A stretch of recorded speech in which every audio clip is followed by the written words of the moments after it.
يا مساء السعادة، النهاردة بقى عاملة لكم مفاجأة حلوة جدا جدا من أجمل مكان في الساحل عند الحاجة مها، بالتحديد من شاليهات تمر حنة. ما تنساش تدعمني بالاشتراك في القناة لو أول مرة حضرتك تزورني على القناة. احنا موجودين فين دلوقتي؟ احنا موجودين في مراقية علشان نشوف شاليهات الحاجة مها. رقم التواصل للحجز هيكون موجود معانا في صندوق الوصف. يلا بينا مع بعض دلوقتي ندخل ونشوف الشاليه عامل ازاي من جوه.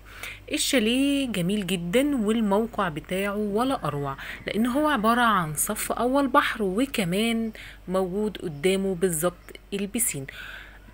من اجمل المواقع اللي موجودة في مراقية قدام شاليهات الحاجة مها بامانة. الشاليه جميل جدا جدا، الفيو بتاعه جميل وروعة. هو زي ما حضراتكم شايفين بيطل على جنينة كبيرة جدا، وكمان البحر قدامه على طول البسين للأطفال.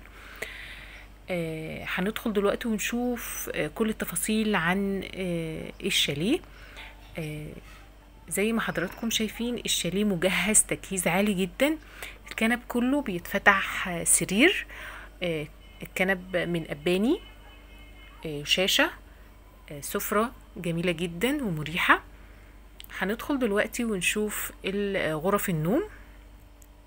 غرف النوم كلها مكيفة. الشاليه اصلا مش محتاج تكييف. الفترة اللي انا قعدتها في الشاليه ما شغلتش تكييفات خالص، ان هو الهواء رائع رائع رائع. زي ما حضراتكم شايفين الشمسية عاملة ازاي، القعدة احلى استجمام واحلى روقان هتحسوا بيه وانتوا قاعدين في شاليهات الحاجة مها بأمانة الله. هنحط الرقم للحجز، وما تنساش وانت بتحجز تقول لها فين خصم مدام سدرة. ومعانا اول غرفة نوم. الغرفة زي ما قلت لحضراتكم كلها مكيفة، وهي فيها سريرين كبار. المراتب مريحة جدا جدا جدا، والله العظيم هتستمتعوا بأحلى جو وبأحلى فسحة في شاليه تمر حنة.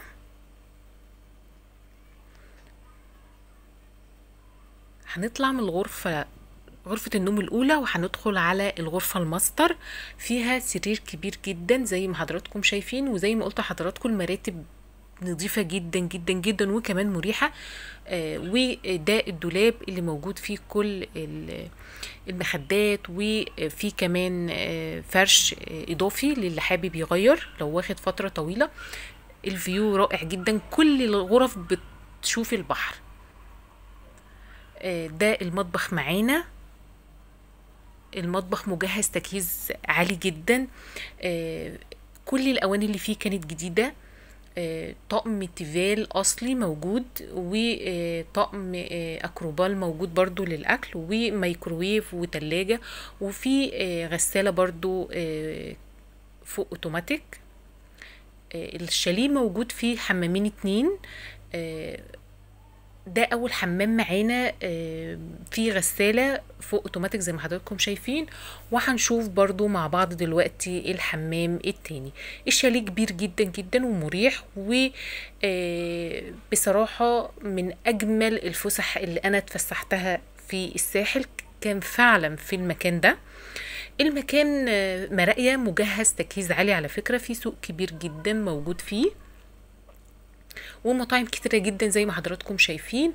مطاعم أسماك ومشويات، وفي أسواق جملة موجودة هناك، ومحلات آيس كريم، وفي منطقة مخصصة للأطفال زي ما حضراتكم شايفين. فيها ملاهي كبيرة جدا. القعدة فيها بتكون حلوة جدا، والقعدة بالليل بتكون ألطف. في تأجير بيتش باجي وعجل موجود برضو في مراقية. في افران وفي اسماك وفي بروست شفته اهو موجود قدامنا، وفي كافيتريات ومطاعم، في كل حاجة. يعني اللي هيروح يستمتع فعلا بكل الخدمات موجودة هناك في المراقية في القرية. وده في مسجد كبير جدا جدا برضو موجود هناك للي حابب يصلي في المسجد. لا، مراقية جميلة جدا. اسيبكم بقى مع صوت البحر كده تستمتعوا. وما تنسوش تدعموني بالاشتراك في القناة، وهسيب لكم كل التفاصيل عن حجز الشاليهات ديت في صندوق الوصف.